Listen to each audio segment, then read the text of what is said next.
Number one is that you can't wash your locks. Not true at all. Yes, of course you can wash your locks.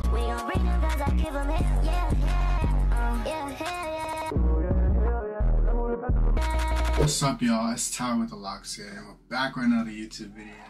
Yeah. Today's video, what we're going to talk about is the common myths that we have in your lock journey. Now, there's a lot of myths that go on in your lock journey.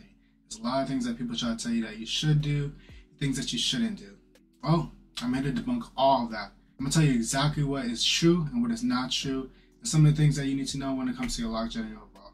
So without further ado, let's just jump straight into the video. So we're going to start with number one. Number one is that you can't wash your locks.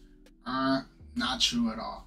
Yes, of course you can wash your locks. Like, you can start washing your locks literally at any time in the process. There's people that try to tell you that you can't do it in like the first couple weeks, which I don't believe is true at all. I've talked about my own journey. I've washed my locks. It took me my first month before I did it, and that was because I listened to other people that were telling me not to wash it. And after I did that first wash, I was like, I'm not listening to anyone when it comes to that. Like, I'm washing it like whatever I want. So yes, you can wash your locks. That's without a doubt. You want to make sure your hair's clean. You think the people that do freeform don't wash their locks? Like, if you're doing with coils or with two-strand or anything, you think they're not washing their hair? Like, of course they are. So yeah, of course you can wash a lock. The second one is that if you get the same number of locks as someone else, it's going to look exactly the same.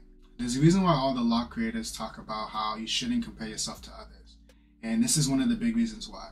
You're not going to have the same look of locks as someone else just because you get the same number of hair pieces that they have. Everyone's hair looks different, and depending on your head shape and your hair texture, it will come out different also. So no, it's not true. You will not have the same look as someone else just because you get the same number as them. But you can have inspirations of people that you look up to that you could try to look like them, but you're never going to be 100% the same. There's always going to be subtle differences. So yeah, just try not to compare yourself. Just do what works best for your own. Third one is going to be you need to retwist your hair in X amount of time.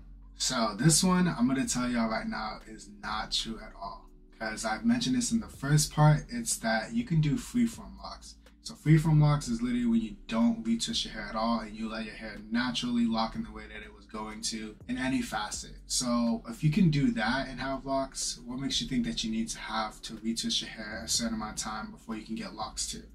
It's just not the truth. Like, you can just do it based off of preference and how you want it to look overall in terms of like the maintenance.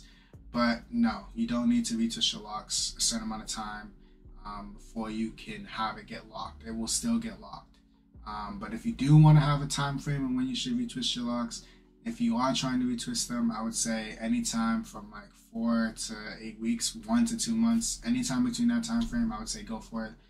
Or after, but like I'd wait a month before I retwist it. That's just me though. The fourth one is that your hair will not shrink when it's in starter locks. Now, if you already have locks for quite some time, you would know that this isn't true.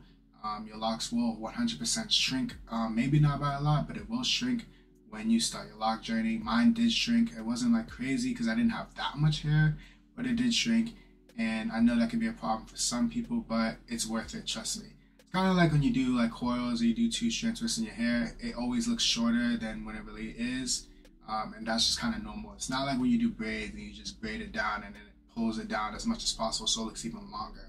It's different. So yes, hair will have some shrinkage when you first start your lock. Fifth one is going to be that you need to use products in your lock journey.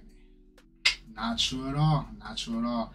You don't have to use any products at all really in your lock journey, right? As long as you're keeping your hair clean and washing it, you should be pretty good. Things that you want to do, like washing it, you can use oils, you can use like a moisturizer. There's things that you want to put in your hair overall to help it be healthy, but you don't need to use a lot of products when it comes to like maintaining them.